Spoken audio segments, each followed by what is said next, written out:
Good afternoon, everybody. We are here because of the haze.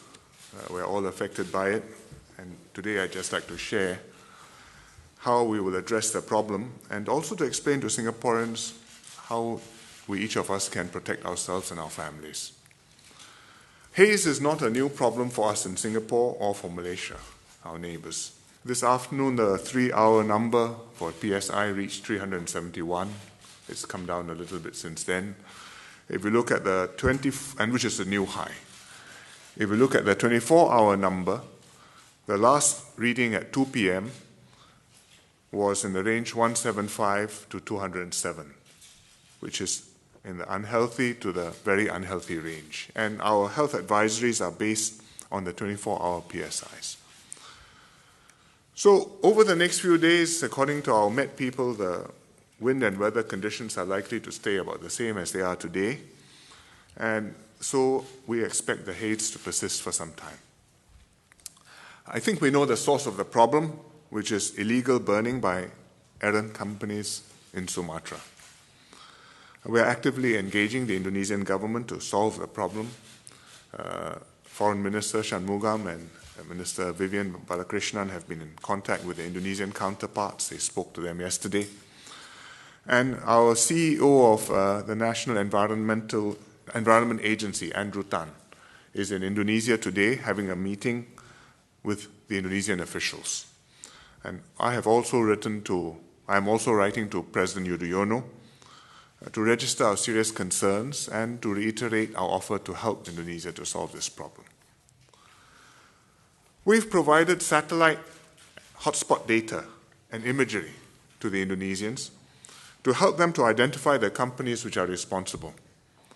And some Indonesian officials have suggested that these errant companies may be linked to Singapore and Malaysia. So we've asked them for the evidence which they have and to provide us with this evidence.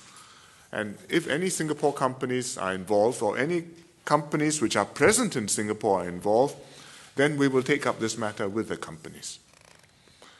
But our priority and my priority is to protect the health and safety of Singaporeans, and especially of the vulnerable groups like the young and the elderly and those who have heart or lung diseases, for example, asthma or COPD, chronic obstructive pulmonary disease.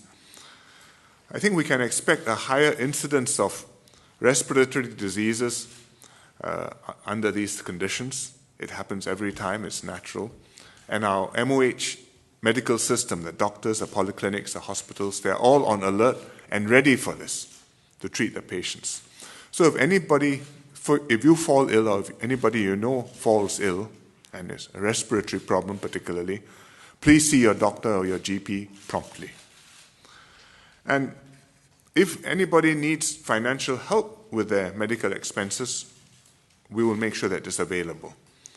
MOH will be implementing a special scheme where young Singaporeans, the vulnerable ones, young ones 18 and below, elderly Singaporeans 65 and above, those who are CHAS card holders, those who are on PA, public assistance and medical fee exemption card holders who have respiratory problems or conjunctivitis, because of the haze, they can see their doctors, pay $10, and MOH will settle the rest of the bill.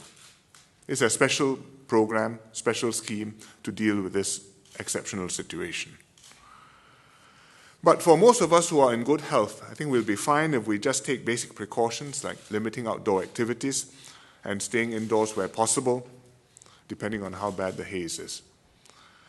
Starting today, later this evening, the government will hold daily press briefings to update Singaporeans on the haze situation and to recommend protective measures for the day ahead.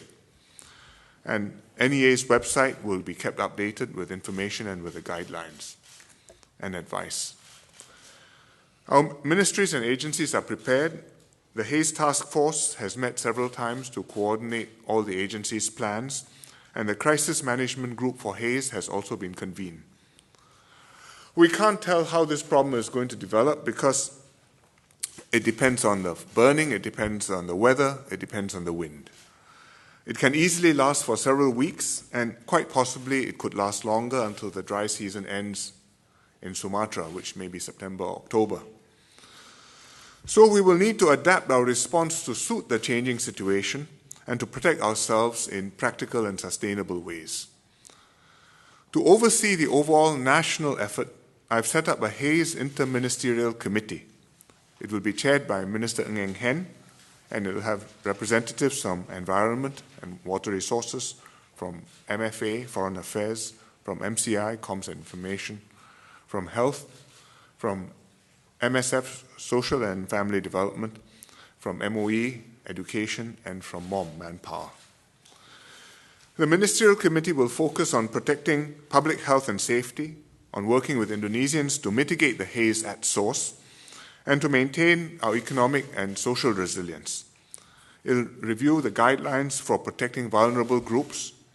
It will ensure that society and businesses, and especially essential services, continue to operate. And it will issue clear guidelines on the protective measures depending on the PSI level and the projections. So I ask Singaporeans, please remain calm, look after one another. Watch out for your neighbors, especially the older Singaporeans or the kids. And if any of them have respiratory problems, please advise them or bring them to a clinic immediately. And if you have any questions, contact your RCs, your resident committees, your grassroots, or your MPs. They will have advice for you and assistance for you. And I'm quite confident that we can manage this problem and we can go through it if we stay together and work on it together.